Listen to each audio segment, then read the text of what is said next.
White Magician, welcome to 69 Faces of Rock. Introduce yourself and tell me what you do. Sam, I'm the drum man.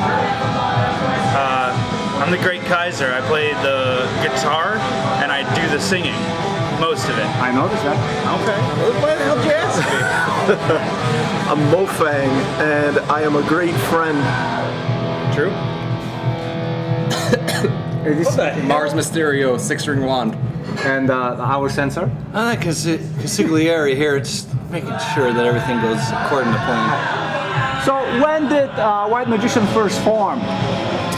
It's a complicated scenario. So I wrote two songs a long time ago. One song. Great songs.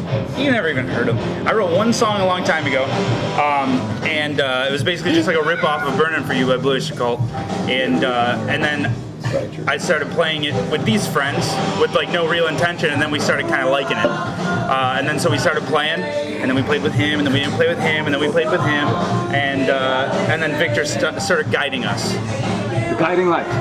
Victor on Power Out. Yep. And so what was that, like 2010, 11, 12? It was somewhere in that. 2010, 11, 12. We did a lot of hanging out back then. It's sometime at that point. But we didn't actually do anything actually for a really long time. We got a bunch of burgers.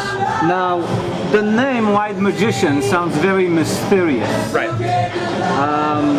What does it mean to you? Well, actually, it was just like a reference to the Merciful Fate song, Desecration of Souls. And it's like self-deprecating, but also I do think magicians are actually really fucking cool.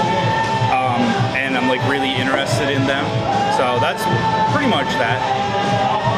The band members also have interesting stage names. Could you explain what they all mean and where they came from? I'll let it. Yeah, there you go. Yours is going to be easy to explain. Drummer Master Comandriani, my favorite movie, second favorite movie, is Master Commander of the Seas. So having true command over the drums and making them tell what you want them to do is a real mission. You know, it starts with being able to kind of free your right hand from your right foot, but then it just kind of keeps going from there into what I call octopus drumming. I'm the Great Kaiser. I just came up with it one night, and he was there. And yeah, no, it's like it's another thing that it sounds like. It sounds like it's like from like a point of authority, and it sounds Rolls off the tongue. Yeah, it rolls off the tongue. You know what I mean? Were you always a Great Kaiser, or perhaps you were a Kaiser one time and then you became? I was never the Great Kaiser. So I became the Great Kaiser Overnight. and then He was sometimes forced to be. Sometimes I put on the cloak of Lord Kaiser when it suits me, but with this band I'm the Great Kaiser. But yeah, so it's basically just me being the But best. yeah, no, he didn't work his way up. If what you're asking is, did he work his way up to the Great Kaiser? Yeah, he I kind of just started the Great Kaiser. started right. I don't know what I was like to be mediocre, and when I was mediocre, I was calling myself great. Not bad. Yeah. So Mofang is the magic box. Okay. Mars Mysterio. I just don't know how to talk to people. These guys are my best friends. So people think I'm mysterious, but I just have 5 friends in my life. I just stick with them. That's what you need. Yeah. How long did it take you to develop your style musically? Well, we put out like an EP that was like, it was like kind of our style. It was like finding our style a little bit. And then I think that once we actually wrote the song Antipathy after that, we put out on a split with Victor's band here, Prelude to Ruin. I feel like that was the one song where I was like, that's the direction we're going in. It was like the last track on the Pledge EP was Sad Magic, and that was kind of the direction. I was like, that's the direction, right? But like, all I really knew was that I wanted to have some sort of like strong musical identity that was different than a lot of what's going on right now. So or that EP, currently. The Pledge, what else can you tell me about it? Well, it was like, how many songs were on it? 5 and a cover? 4 and a cover? 4 and a cover. 4 and a cover. I mean, it's cool. We did it. I thought that the artwork was really cool, and it featured a magician named Mr. Magico, who's a friend of mine who I used to work with. And then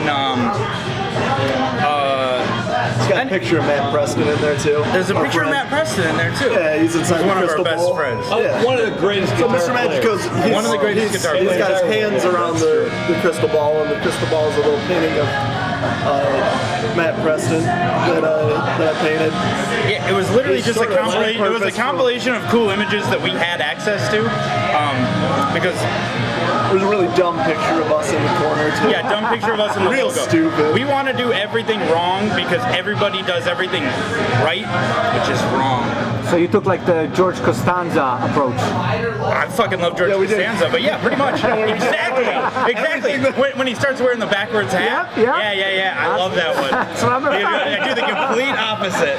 This guy knows. He does know. He understands. It was my idea to take a scrap piece of 2x4 that I had from the loft bed that I made that I thought was a great idea, wrap it in an old shirt I hated, dip it in gasoline, and Yeah, and so that was- spit it. so that's a little Those are picture, actually tiny those are actually Demon Bitch photos.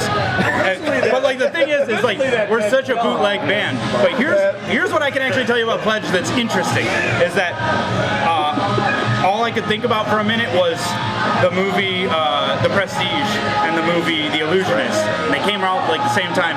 The whole concept of the Pledge is like Probably a year before the release came. yeah. And so yeah, that's like kind of like because like if you listen to like the one dialogue in the movie, you know, he like refers to all of the things as like the Pledge, the Turn, and the Prestige. That was from the Prestige, not the Illusionist. And so we just changed the last one to the Fall because it sounded like darker and more despair because we're like I'm a despair person. How active were you on the live front? Play any shows, any tours? Oh, on the live front. We do not do almost anything. So we performed. He moved. This guy, moved? Mars. Tell him what you did.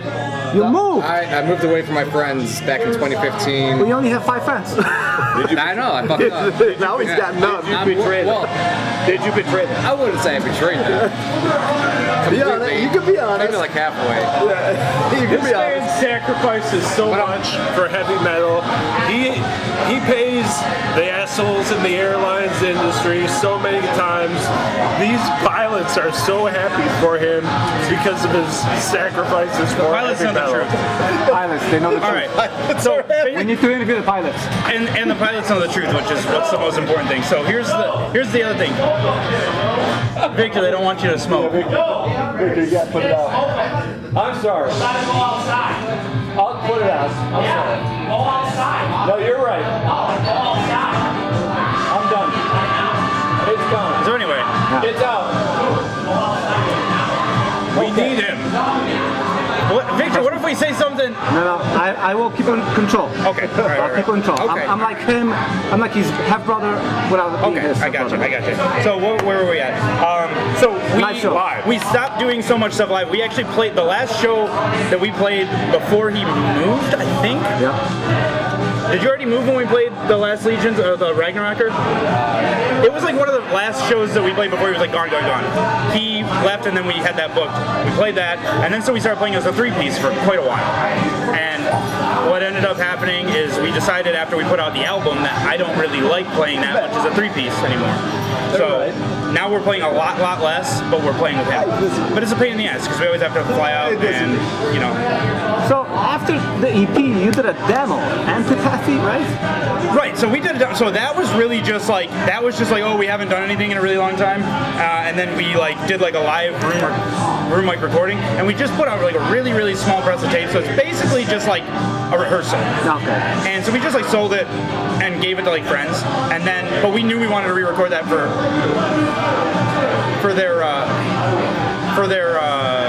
a split with Victor's band, Prey the Druin. So we actually had like a purpose to do that, and Yeah, so it was like a demo, but it was like, it's like listed places, and it's like said as demo. It's really just like a fun thing. It was just like, hey, listen, this is what we're doing. But we didn't do like a real official release of it. So the split EP was a little bit more serious then. yeah, it was a little bit more serious. And the other thing was serious. It was the same song. It's just like we didn't put thought or effort really into the production. It was more of just like, hey, only our friends are gonna hear this. What does it matter? But like in this day and age, I will say on the demo there is one song that is. Wait, we're talking about a different demo. We're talking about the Antipathy demo right now. Can we go back and talk about the first demo? Well, yeah, the Antipathy demo has one song. Oh, okay. No, go ahead. I'm sorry. Oh, it's a good recovery, right? Well, it's Great recovery. okay. You got good recovery. One song on that demo. That's all I got to say about that. Victor, don't you worry about him. He's wearing a silly shirt. I knew you should have been smoking in here. You had fun. You were crossing the line. Let's not talk about that. Right. Now, stylistically, how is the band changing? Stylistically? Yeah. I don't know. I haven't written a lick of music. I wrote 1.5 licks What of are you music. talking about? You've been writing a lot of music. No. I wrote 2 riffs.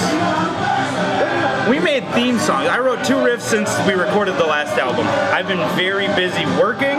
We wrote and then secret theme songs for every member of the band. True. We do that instead of writing new songs. Yeah. One day we'll write new songs. He'll write the songs. We'll do what we're told. We'll be good. We'll be obedient. He's needy.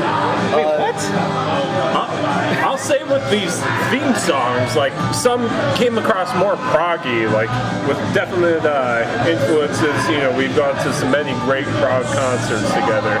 But additionally, we love heavy metal by the style of Rodney James Dio. So there's one. you're just saying that because he interviewed him in our favorite interview. You're just All right. Next question. Let's switch the topic. yeah. That's it. No, but the short answer is I'm not sure where we're going stylistically, but probably more hard rock, more proggy. What is the difference between White Magician and Great Kaiser's White Magician? Ooh, see, we touched on that a little bit. I know. All right. Now you can really open that book. So the Great Kaiser's White Magician was it was like just like my play on like Yngwie J. Malmsteen's Rising Force, Richie Blackmore's Rainbow, but like in the way exactly. So we actually all have a version of our own band because we're eventually not going to like each other one day and we're going to have lawsuits. So we're all going to have our own version of the band. But when he moved, when we played as a 3-piece, it would be great. It would be considered Great Kaiser's White Magician, so people would know that they weren't getting the full band with 2 guitars because our sound is a lot different with 1 guitar. That makes You know? sense. I feel like since I'm looking at you when I talk, I feel like this thing is gonna catch me like looking up, like I'm like a blind person. No offense. No offense. I hope you're really good. I don't think any blind people are gonna watch this. Tell me about the writing and recording of Dealers of Divinity. I wrote it. I wrote like 1 or 2 songs of it. I had basically just like 1 song, and then I had like another song that was just like 20 minutes worth of a song, and then I was like, I should just break this up into 2 related songs. And that's what I did. And then I was just coming up with stuff, and then I hated my job at the time, so I took a whole week off of work, and then I finished writing everything. Because I was like, you guys suck. Like, I hate this. So I was like, let's do this. And so I basically like pieced that together, and then you know like, and then me and Sam we go to the mattresses as you speak. We just sit there and hash it out. You took an indefinite amount of time off of work now, so I did. I think you owe us a new album. I will give you a new album, but we have WBS, okay, coming up. Okay, this summer is going to be a very exciting one for us. But It's true. yeah, so. But, Not for the band. But so for Not the band. Not for the band, Just for for us, us. for the friends. So, but basically, I ended up writing the music, and it was actually really interesting how it worked because me and him knew everything that was going on. He was kind of in there and out of there, mofang 10 grand here, and so once he knew the songs, once drummer Master Commandriani knew how to command the songs like Russell Crowe, I don't think he did anything bad. No, In fact, I would say that Bad Magic, The Absence of Gods, is essentially a perfect song that we recorded. I'm You know very what? proud of And it. it's so great. Yeah. It's so much better because I had this long, drawn-out ending to it, and then he goes, and I was like, yeah, you're right. That's not good. It's completely pointless. Tongue clicks are an essential part of our kind of feedback process. Yep, because I need to know when I need to stop, because I'll write like 9, 11, 12-minute songs. I appreciate him for that, because that song would have dragged on too long if I was left to my own devices. How did that album do for you? How did it do for me? It came out right during COVID. I do want to say one thing about the recording of it. I ended up recording it over the course of like about a year and a half, just going back and forth to Lansing with our friend George, who we didn't know at the time. And He was heavily recommended from our mutual friend. recommended from our friends in Cruthu and our friends in Locust Point. He did great work with them, and he did great work with us. And he thought that he was going to hate us because he thought that we were stupid metalheads, but we're stupid metalheads, but we play music that's kind of interesting. So he was like, "Oh, I thought you guys were like idiots," and I was like, "No, we are." But at any rate, that's how that all was recorded. The album did for us. It came out right during the shutdown. So basically, we sold a lot of them, but then we didn't really get to like play anything. So there was like, I don't really know. Some people liked it, but like mostly like our friends liked it. But that's good because those are the best people. Any new songs being written? No, unfortunately not. There's like we came up we've written some songs that aren't for that band, aren't for this band, but like we've come up with like little snippets of stuff at practice, but not anything. I need to really kind of just sit down, and unfortunately I play in another band where we recorded a whole album, we lost the whole thing, and then I had to like learn how to play really, really fast again since we didn't practice during the shutdown. The whole thing got deleted, so I need to re-record that, and we're working on recording the Demon Bitch album. And so we kind of have to like compartmentalize. We can't do everything at the same time. So I basically have not been able to play guitar because I became a bad guitar player because I worked too much. So I had to learn how to play guitar good again. And then, so basically I've just been trying to catch up as a guitarist, so I can't write stuff. If I could add real quick, as a drummer, what I find appalling about guitarists is that you'll practice and you'll come up with these like very interesting ideas and pathways, but then they'll completely backstab you and plot against you up in their room, right? And just totally devalue everything that you've kind of offered. And but this is a part of power that you have to come to respect. This is what I've come to respect from the great country. Okay. Good recovery. Cheers. Good recovery. Finally, what's next for you? What's next for us? Actually, let's go. This is my personal. Well, I think we definitely have some interesting like. Can we tell you individually what's next for each individual? I'm doing that. Is that what we're doing? Yep. Okay. Okay, let's do it. Okay, good. I mean, like drum-wise, I guess the ceiling's the future. We have Not the trail. Continue.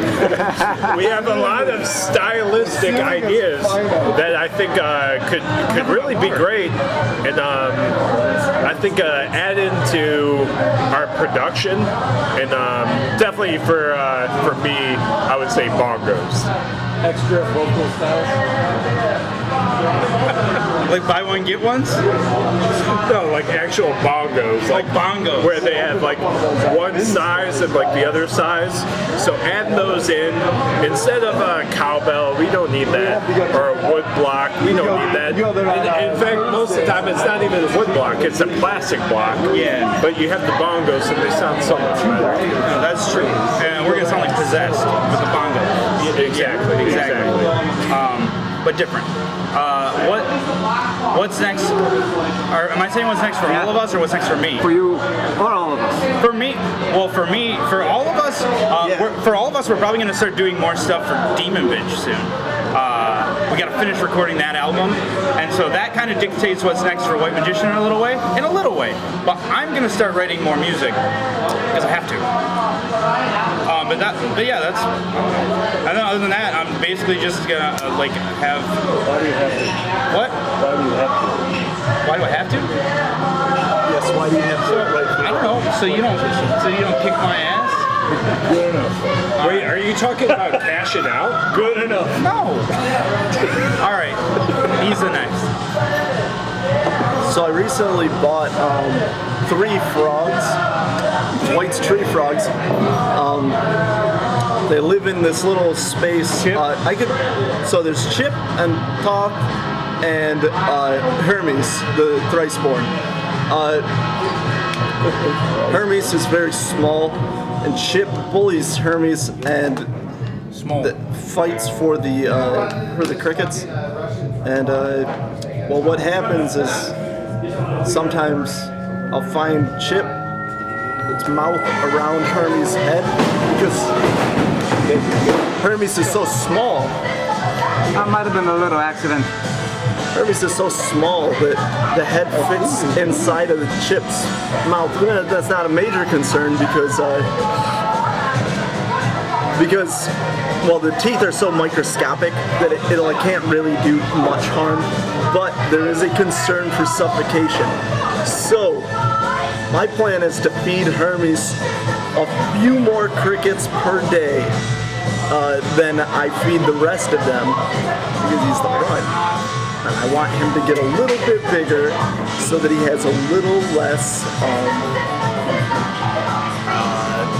vulnerability in this world. And I'll say another thing is, I've never been very good at keeping the plants alive, but when they live inside, when the plants are living inside of the enclosure with the frogs, I have a much easier time keeping the plants alive because I have to think about keeping the frogs alive as well.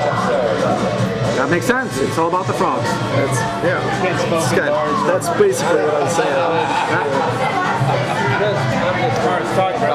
What's next for me? I will learn whatever songs that Derek writes, and Derek will learn whatever song I write, and we will write our own solos and guitar parts for that song. There you go. I mean, I don't know. Wow. Yeah. That's a solid riveting. All right. Solid truth. No problem there. Thank you. And magic and friendship. Take care. Thank you. Thank you. See how it happens when the buses get back. We hope to interest you in the future. Whenever the buses